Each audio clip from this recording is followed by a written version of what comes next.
तो class shirt इस price में लगभग वहां भी आ रही थी और वही कंक्लूजन देखिए हम यहां डिराइव कर रहे हैं। तो क्या है कि पूरे बिजनेस में आप मैन्युफैक्चरिंग कर रहे हैं तो आपके लिए ये ऐप है जिससे आप ये कंक्लूजन निकाल सकते हो कि आप अपने प्रोडक्ट को मिनिमम कितने मतलब प्राइस पर सेल कर सकते हैं।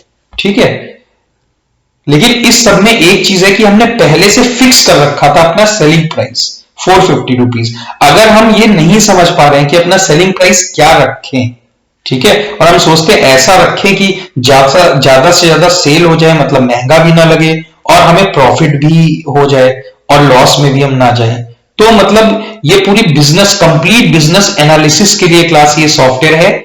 ठीक है, टाइम लगेगा आपको समझने में लेकिन ये बहुत क्रूशियल है, मैं पहले ही बता रहा हूं आपको। अब क्लास हमको एक और इस ऐप में चेंज करना है, पार्ट सी हमारा। पार्ट सी ये है कि हमने देखिए पार्ट ए पार्ट बी में माना था हमारा सेलिंग प्राइस 450 रुपीज है, ये फिक्स कर लिया था। अब हम पहले से एज्यूम करेंगे कि भाई हमारे सेलिंग प्राइस एक नहीं है, कई है। मतलब हम 450 की भी सेल कर सकते हैं, हम 425 की भी सेल कर सकते हैं, 400 की भी कर सकते हैं, है ना, 375 की भी कर सकते हैं। बट कितने की सेल करने पे कितना प्रॉफिट आ रहा है, तो अभी हम लोग क्वांटिटी बढ़ा रहे थे और यहां पे प्रॉफिट देख रहे थे, लेकिन हमारा सेलिंग प्राइस फिक्स था। अब सेलिंग प्राइस भी वेरिएबल होगा, क्वांटिटी भी वेरिएबल होगी और फिर हम रिजल्ट कंक्लूड करेंगे, एनालिसिस करेंगे इसकी। तो क्लास चलते हैं अपने पार्ट बी में। और क्लास पार्ट बी जैसा कि आपने देख लिया, अब हम एक थोड़ा एडवांस एनालिसिस करने जा रहे हैं। एनालिसिस 2 मैंने नाम दिया, पार्ट सी है। ठीक है, क्लास देखिए सेम वैसे ही मैंने पूरा एक और बना रखा है ये ऐप और इसमें एमआरपी वगैरह बिल्कुल सेम वही माना है और यहाँ प्रॉफिट -2200 दिखाता है। मतलब अगर आप एक शर्ट बनाओगे और उसको 450 की बेचोगे तो आपको घाटा हो रहा है कितना, 2200 रुपए का। तो यानी कि अगर एक शर्ट आप बनाते हैं तो वो एक शर्ट का प्राइस क्या हुआ, 2200 प्लस 450, तब जाके आपका लॉस नहीं होता है। लेकिन जैसे जैसे आप ज्यादा पीसेस बनाते हो शर्ट के, किसी भी प्रोडक्ट के, तो फिर क्या होता है कि आपको उसकी वैल्यू आप कम कर सकते हैं, है ना। तो ये देखिए पूरा मैंने बना रखा है 12 पीसेस और सारा कुछ।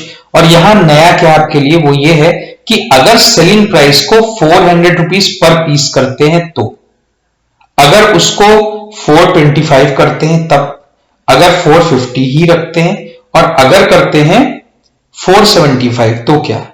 तो अब ये 475 आप कहेंगे अरे फिक्स तो 450 था, लेकिन बात ये ना कि हमें बहुत सारे ऑर्डर मिल रहे हैं, बराबर डिमांड है, बढ़ रही है मार्केट में, तो हम रेट भी बढ़ा सकते हैं अपने। तो हमने इसको मैक्सिमम कर दिया 550 रुपीज पर पीस। 550 तक क्यों किया क्लास, क्योंकि बात यह है कि हमारा जो एमआरपी है 560 है, तो उससे तो कम ही रखेंगे ना। अगर हम ऐसा प्रोडक्ट बना रहे हैं जिसकी डिमांड मार्केट में बहुत ज्यादा है, कस्टमर्स उसको खरीद रहे हैं, तो होलसेलर की मजबूरी हो जाती है कि हम जितने भी प्राइस पे दें उसको लेना पड़ेगा, क्योंकि वो चीज हर जगह लोग मांग रहे हैं। तो जैसे जैसे हमारा प्रोडक्ट मतलब पॉपुलर होता जाएगा हम उसके रेट बढ़ाते जाएंगे। तो हमने डिसाइड किया 450 से स्टार्टिंग करेंगे, बट अगर हमारा प्रोडक्ट सेल नहीं हो रहा तो मिनिमम हमने डिसाइड करा 400 की भी सेल कर सकते हैं, 425 की भी कर सकते हैं, 450 की भी। अगर अच्छा प्रोडक्ट सेल हो रहा है तो उसकी हम वैल्यू बढ़ा सकते हैं 475, मैक्सिमम 550 तक हम उसकी वैल्यू बढ़ा सकते हैं। तो 10 रुपए के प्रॉफिट पे मजबूरी होगी होलसेलर की कि उसको सेल करें। ठीक है क्लास, अब ये एनालिसिस बहुत इंटरेस्टिंग होने वाली है, देखिएगा। सबसे पहली चीज तो क्लास में आपको ये बता दूं कि ये जितनी भी वैल्यूज मैंने दी हुई हैं, कंट्रोल 1 करके दिखाता हूं मैंने क्या किया है। इसमें मैंने ये सेलेक्ट किया यूजर डिफाइन और उसमें डिफाइन क्या किया कि एसपी, एसपी का मतलब है selling price, selling price is equal to, ठीक है, और ये डबल इन्वर्टेड कॉमा बंद करके हैश लगाया, मतलब जो नंबर टाइप करेंगे वो आ जाएगा। फिर हमने ये लगाया prefixed SP is equal to और सफिक्स्ड हमने लगा दिया रुपीस पर पीसेस। ठीक है, और बल्कि मैं तो कहूंगा पीसेस नहीं होना चाहिए, पर पीस होना चाहिए। तो ये एस मैं हटा देता हूं। ठीक है, अब मैंने कर दिया है ओके। तो सब में देखिए आ रहा है इतने रुपीस पर पीस, है ना। सेलिंग प्राइस अगर हम 425 रुपए पर पीस रखे तो क्या रिजल्ट आएगा। बाकी क्लास क्या है कि ये तो आपको समझ में आ गया मैंने क्या किया हुआ है। बाकी देखिए ये क्वांटिटी अगर आप यहां भी बढ़ाते हैं, जैसे मैं 3 कर दूं तो बता रहा लॉस आ रहा है अभी भी 1600 रुपए का। ये क्वांटिटी मैं 12 कर दूं तो देखो बता रहा है मैं 1100 रुपए अर्न कर रहा हूं। यहाँ पे प्रॉफिट टोटल आ रहा है पर पीस हमारा 91 रुपीज शर्ट पे बच रहा है प्रॉफिट, अगर 12 बेच रहे हैं ना। और अगर 11 हम मैन्युफैक्चर कर रहे हैं तो 72 रुपीज पर शर्ट हम अर्न कर रहे हैं। 9 कर रहे हैं तो 200 रुपए, टोटल प्रॉफिट 22 रुपए हर शर्ट पे अर्न कर रहे हैं ना। 8 अगर कर रहे हैं तो अभी भी 100 रुपए घाटे में। तो ये मतलब क्वांटिटी जो है वो आप चेंज करते हो तो आप देख रहे हो कि प्रॉफिट आपका टोटल प्रॉफिट में और पर पीस में ये फर्क आपको देखने को मिल रहा है। बट हमने क्या किया, यहां सेलिंग प्राइस देखिए ये सारे डिफाइन कर दिए। इसके बाद क्लास क्या करना है, बहुत ज्यादा ध्यान दीजिए। ये मैं सेलेक्ट कर रहा हूं ये सारे सेलिंग प्राइस, और फिर मैं यहां पर जो हमारी रेंज है पूरी, ठीक है, ये मैंने सेलेक्ट कर लिया। देखिए ये पूरा 108 पीसेस तक। इसके बाद क्लास क्या करेंगे, हम लोग जाएंगे डेटा मेन्यू में। डेटा मेन्यू में जाने के बाद आपको पता है मल्टीपल ऑपरेशंस में जाएंगे। अब क्लास क्या करना है, ध्यान देने वाली बात है, फॉर्मूलाज पूछ रहा है तो हमें ना ये दोनों फॉर्मूले की नहीं जरूरत है। हम यहां पे ये देख रहे हैं कि पर पीस हमारा प्रॉफिट क्या होगा। तो इस बार यहां पर मैं जब क्लिक करूंगा श्रिंक पे तो मैं यहां पे क्लिक कर दूंगा किस पे, पर पीस में जो हमारा प्रॉफिट या लॉस होता है वो मैं ले रहा हूं, और फिर मैं एक्सपेंड पे क्लिक कर रहा हूं। अब रो इनपुट सेल पे आ गया क्लास में। तो रो इनपुट सेल का मतलब जो आपने रो में डेटा एंटर किया है वो इस वाले चार्ट में किससे संबंधित है। तो इसमें हमने सेलिंग प्राइस बताया अगर 400 हो, या सेलिंग प्राइस 425 रुपए पर पीस हो, या ऐसा डिफाइन किया, मतलब सेलिंग प्राइस को डिफाइन किया। तो भाई सेलिंग प्राइस तो हमारा इस सेल में आ रहा ना 450, तो ये मैंने क्लिक कर दिया इस सेल को। ठीक, अब कॉलम इनपुट सेल पूछ रहा है हमसे, ये जो कॉलम में वैल्यूज दी है ये किस सेल से संबंधित है, तो ये क्वांटिटी से संबंधित है। इस वाले सेल पे क्लिक करेंगे। क्लास देख लीजिए ये मैंने सिर्फ सेलेक्ट किया है, और इससे जो रिजल्ट मिलेगा ये बहुत ज्यादा एडवांस होने वाला है, बस आपको करना है ओके।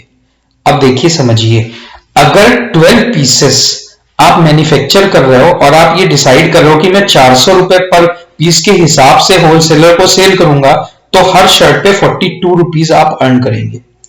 और अगर आप 108 पीसेस सेल कर रहे हैं 400 रुपए के हिसाब से, तो पर पीस आप 227 रुपए अर्न करेंगे। क्लास कितनी बड़ी एनालिसिस हो रही है आप ये देखो, है ना।